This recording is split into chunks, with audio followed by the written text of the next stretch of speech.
Hello everyone, সবাই কেমন আছো? তো আশা করছি সবাই ভালো আছো। তো প্রতিদিনের মতো আমি প্রথমে থাইরয়েডের ওষুধ খেয়ে নেই, আর এই নারকেল তেল দিয়ে আমি একটু মুখটা ম্যাসাজ করে নেই। তো তারপরে চলে গেলাম বাড়ির যত গেট ছিল সব গেট খুলে নিলাম। এদিকের গেট, ওইদিকের গেট সব খুলে নিলাম। তো খুলে তারপরে আমি শুরু করব আমার মর্নিং ওয়াক। তো আমি 20 মিনিটের মতো এখানে মর্নিং ওয়াক করব। একদম যত স্পিডে হাঁটা যায় একদম খুবই জোরে আমি হাঁটার চেষ্টা করি। আর এটা আমার বাড়ির মাঠেই, একদম বাইরে আমি যাই না, একদম বাড়ির মাঠেই এটা হাঁটি 20 মিনিটের মতো। আর 20 মিনিটের মতো হাঁটার পরে আমি শুরু করি আমার ওয়ার্কআউট। তো 6-7 রকমের যেরকম পাই ওয়ার্কআউট নিজের মতো করে নেই।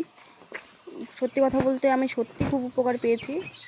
আমার ওজন ছিল 70 কেজি, মানে আমি এসএসসির জন্য যখন পড়ছিলাম তখন এত মানে ধ্যান দেইনি। থাইরয়েড বেড়েই গেছে, আমার ওয়েট গেইন হতে শুরু করেছে। তো 70-এ পৌঁছে গেছিলাম। তো 70 থেকে এখন আমি 60-এ এসেছি। তো এই 10 কেজি আমি কীভাবে কমিয়েছি সেটা যদি আপনারা জানতে চান তাহলে অবশ্যই কমেন্টে বলবেন, আমি শেয়ার করব কীভাবে কমিয়েছি, কীভাবে রেসিপি কী খেয়েছি, কীভাবে চলেছি, নিজেকে কীভাবে মেনটেন করেছি, কতটা লড়াই করেছি, সব কিছু। তো আমি এভাবে হাঁটতে শুরু করে দিয়েছি। তো যত জোরে পারবেন জোরে জোরে হাঁটার চেষ্টা করবেন, যেন নিজের শরীর থেকে ঘাম ঝরে, সেভাবেই হাঁটবেন। তো সেভাবেই হাঁটছি। তো হাঁটতে হাঁটতে তারপর আমার ওয়ার্কআউটগুলো করে নেই।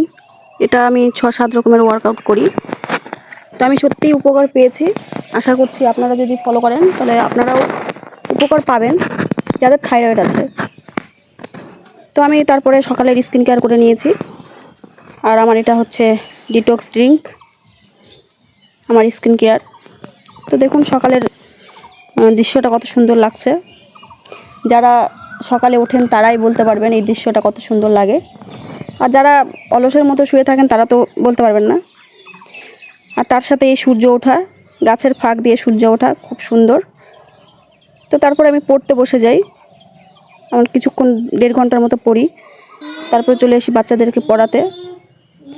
বাচ্চাদেরকে পড়ানো হয়। আর তার সাথে আমি আমার নিজের যে সকালের যে ব্রেকফাস্ট, আমার ওয়েট লস ব্রেকফাস্ট, সেটা আমি খাই। তো আজকে ছিল হচ্ছে খিচুড়ি। আর তারপরে আমার মানে বাচ্চার খাবে, তরমুজ খাবে, তাই তাকে তরমুজ কেটে দেওয়া হয়েছে, তরমুজ খাচ্ছে। আর তার সাথে আমি খেলছি, ও হাসছে। বাচ্চাকে মোবাইল হাতে ধরিয়ে না দিয়ে তাকে সময় দিন। মোবাইল তো সবাই ধরিয়ে দিতে পারেন, সময় কে কটা দিতে পারেন? যত ব্যস্ততা থাকেন সময় দিন তাদেরকে, বাচ্চাদেরকে। মোবাইল ধরিয়ে দিয়ে তাদের ভবিষ্যৎটা নষ্ট করে দিয়েন না। তো আমার বাচ্চা এখনও পর্যন্ত মোবাইল দেখেনি, আশা রাখছি মোবাইল দেখবেও না। আর যত রকমের হেলদি ফুড সেটাই খায় ও। বাইরের কোনো চিপস, কোনো ড্রিঙ্কস, কোনো ফ্রুটি, কোনো চকলেট সে কিছুই খায় না। আমি সব কিছু বাড়িতে করে দেওয়ার চেষ্টা করি। তো আশা রাখছি আমার যদি ভিডিওগুলো দেখেন অনেক উপকার পাবেন। আমি নিজের জন্য লড়াই করি, আমার বাচ্চার জন্য লড়াই করি, স্কুলের জন্য লড়াই করি, এখনও পড়াশোনা চালিয়ে যাচ্ছি। তো আমার স্কুলের বাচ্চাদের নিয়ে একটা জায়গায় আজকে যাওয়া হয়েছিল, তাদের পুরস্কৃত করা হচ্ছিল। একটা বেঙ্গল ট্যালেন্ট সার্চ পরীক্ষা দিয়েছিল, তাই তাদেরকে নিয়ে যাওয়া হচ্ছে। তো তারা ফার্স্ট হয়েছিল, তাদেরকে পুরস্কৃত করা হবে, তাই তাদেরকে নিয়ে যাওয়া হচ্ছে। আর সঙ্গে আমার সেদিন কোচিং ছিল, তো আমার কোচিংয়ে পরীক্ষা চলছিল, তাই আমি পরীক্ষা দিচ্ছিলাম, টোটোতে বসে আমি পরীক্ষা দিচ্ছিলাম। আর এই তো টোটো চলছে আর বাইরের দৃশ্য। তো এইভাবেই আমার লাইফ কাটে। আমি সবসময় চেষ্টা করি ব্যস্ততার মাঝে লাইফটাকে কাটানোর। আমি বসে রিলস না দেখে আমি যদি ব্যস্ততার মাঝে সময়টাকে কাজে লাগাই, তাহলে হয়তো জীবনে অন্তত নিজের দিনটা আমার কাছে শান্তির দিন হবে, যে হ্যাঁ আমি এগুলো করেছি, কোনো বাজে সময় নষ্ট করিনি, কোনো কিছু করিনি, আমি নিজের জন্য লড়াই করেছি। তো এইভাবেই আমার জীবন কাটে। তো এটা হচ্ছে আমার বাইরের দৃশ্য, টোটো চলছে আর তার মাঝে আমি পরীক্ষা দিচ্ছিলাম। তো এই পরীক্ষা দিতে দিতেই মাঝে মাঝে একটু করে ভিডিও করছিলাম। তো আমার ভিডিও যদি দেখে ভালো লাগে অবশ্যই সাবস্ক্রাইব করবেন, পাশে থাকবেন, অনেক উপকৃত হবেন। আমি থাইরয়েডের কীভাবে ওয়েট লস করেছি, আমার ছেলের জন্য হেলদি খাবার কী করে বানাই, তারপর আমি নিজের পড়া কীভাবে চালিয়ে যাচ্ছি, আমি স্কুল কী করে চালাই, তো সব কিছুই আমার পাশে থাকলে সব কিছু দেখতে পারবেন। তো আমি এখানে পরীক্ষা দিচ্ছি। তো এখানে 35-এর মধ্যে পরীক্ষা হয়েছিল, আমি সব কিছু করতে পারিনি। আমি 21টা প্রশ্নের উত্তর দিয়েছিলাম, তার মধ্যে সবাই হাই করছে, তো আপনারা একটু হাই করে দিন। এদের হাসিটা আমার কাছে মানে জাস্ট অসাধারণ, মানে আমার মনের এমন একটা শান্তি আমি আপনাদেরকে বলে বোঝাতে পারবো না। মানে যারা বাচ্চাদের সঙ্গে থাকেন তারাই বলতে পারবেন। তো আমরা এই পৌঁছে গেলাম গন্তব্যস্থলে। তো আমরা বুঝতে পারছিলাম না যে কোথায় যেতে হবে। তো একজনকে জিজ্ঞাসা করা হলো, তো বললো যে উপরের দিকে যেতে হবে। ওই জন্য আমরা এখন সবাই মিলে ধীরে ধীরে উপরের দিকে যাচ্ছি। চলো তুমি আস্তে আস্তে মতো। তো উপরের দিকে মানে গিয়ে দেখছি এত ভিড়, মানে প্রচণ্ড ভিড়। চলো এত ভিড়, তো সবাইকে লাইন করে যেতে বলি। তো এরা বাইরে গিয়ে মনে হচ্ছে সব কিছু ভুলে গেছে, লাইন করে যেতে হবে, পেছনে হাত দিয়ে যেতে হবে, এরা সব কিছু ভুলে গেছে।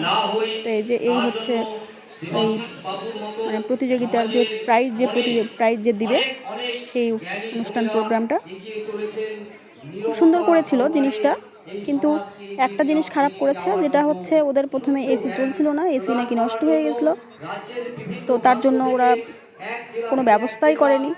এত গরম, প্রচণ্ড গরম, সেই গরমে কেউ থাকতে পারছিল না, সবাই বেরিয়ে বাইরে চলে যাচ্ছিল, প্রোগ্রাম ঠিকঠাক করে দেখা যাচ্ছিল না। তো এইভাবে কষ্ট করে দেখছিলাম, এভাবে দেখতে দেখতে আমাদের বাচ্চাদের প্রাইজ দেওয়া হয়ে যায়। আর আমাদের বাচ্চারা যখন স্টেজে উঠছিল তখন নিজেকে খুব প্রাউড মনে হচ্ছিল, প্রাউড ফিল করছিলাম। তো এইভাবে তারপর অনুষ্ঠান শেষ হয়ে যাওয়ার পরে, অনুষ্ঠান চলছিলই কিন্তু আমাদের কাজ হয়ে গেছিলো, তাই আমরা বেরিয়ে পড়েছিলাম। আর বাচ্চাদের প্রচণ্ড খিদা পেয়েছিল। তো এটা ছিল সেই সুকান্ত ভবন। তো তারপরে বেরিয়ে যাওয়ার পরে তখন আমরা আর একটা স্কুলে গেছিলাম, যেখানে খাওয়ার ব্যবস্থা করেছিল, কিন্তু ভাত শেষ হয়ে গেছিলো, তাই সেখানে মুড়ির ব্যবস্থা করেছিল। তো ঘুগনি মুড়ি ছিল, মাছ ছিল। আর ইনি হলেন সেই স্কুলের টিচার। তা আমি ওকে একটু হাই করতে বললাম, তার জন্য এরকম করছে। তারপর আর একটা স্কুলে চলে গেছিলাম। তো সেখানে মানে স্কুলে পার্কের ব্যবস্থা করা আছে, বাচ্চাদের খেলাধুলার অনেক কিছু আছে, দেখতেও খুব সুন্দর লাগছিল। তো আজকে ভিডিওটা এইটুকুই। আমার ভিডিওটা যদি ভালো লাগে অবশ্যই সাবস্ক্রাইব করবেন, পাশে থাকবেন।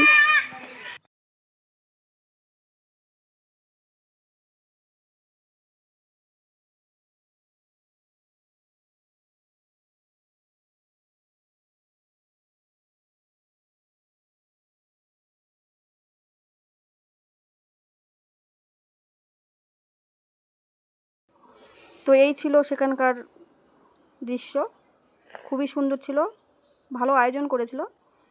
কিন্তু এখানে যেটা প্রথমে সমস্যা হয়েছিল, সেখানে এসি চলছিল না, লোক একদম থাকতে পারছিল না, প্রচণ্ড গরম, মানে হল ঘরটা এত গরম যে থাকাই যাচ্ছিল না। তো আমরা কিছুক্ষণ ওখানে থেকে তারপরে কিছুক্ষণ অনুষ্ঠান দেখেছিলাম। এখানে বাচ্চাদেরকে ডেকে এনে পুরস্কার দেওয়া হচ্ছে। তো আমাদের বাচ্চারা যখন স্টেজে উঠেছিল সত্যিই নিজেকে প্রাউড মনে হচ্ছিল, যে এদের জন্য কিছু করতে পারলে নিজেদেরকে ধন্য মনে করব। তো আগামীকাল চেষ্টা করব আরও অনেক কিছু করার। তো তারপরে প্রোগ্রাম শেষ হয়ে যাওয়ার পরে আমরা বেরিয়ে পড়েছিলাম। প্রচণ্ড গরম ছিল আর বাচ্চাদের খিদা পেয়েছিল খুবই।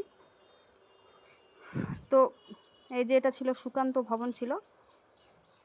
তো তারপরে আমরা একটা স্কুলে চলে যাই, যেখানে বাচ্চাদেরকে খেতে দিয়েছিল। তো ভাত শেষ হয়ে গেছিলো সেখানে, তাই তখন ঘুগনি মুড়ি মাছ এগুলো খাওয়া হচ্ছিল।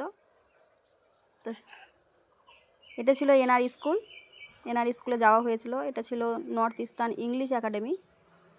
তো তারপর থেকে বেরিয়ে আবার চলে গেছিলাম আর একটা স্কুলে, বেশানুর মডেল স্কুল, ধাইনগর না, মানে হরিপুরে, মানে আমাদের ধাইনগর বলে বলে অভ্যাস হয়ে গেছে।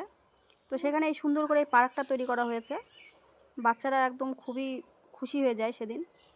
তো এই পর্যন্ত, সবাই ভালো থাকবেন, বাই। মা এখানে কই পার্ক করতে হবে, করতে হবে। কি এখন খেলবো? হ্যাঁ, বেরেন্ট থেকে ওই বেরেন্ট, ওই বেরেন্ট থেকে ওই বেরেন্ট। হ্যাঁ, খেলবো এখন? থামো বউ, একটু থামো অল্প। তুমি যাও, তুমি যাও, কোথায়? তুমি যাও, কোথায়? যাও খেলো, যাও কোথায়? খেলো এখানে। এইটা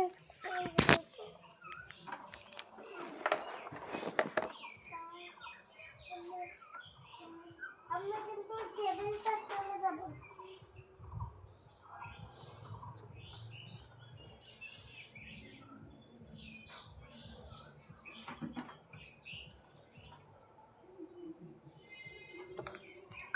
এটা লড়তে কেন? এটা কি জানো, উঠবো? পড়ে যেও না। এটা নিচে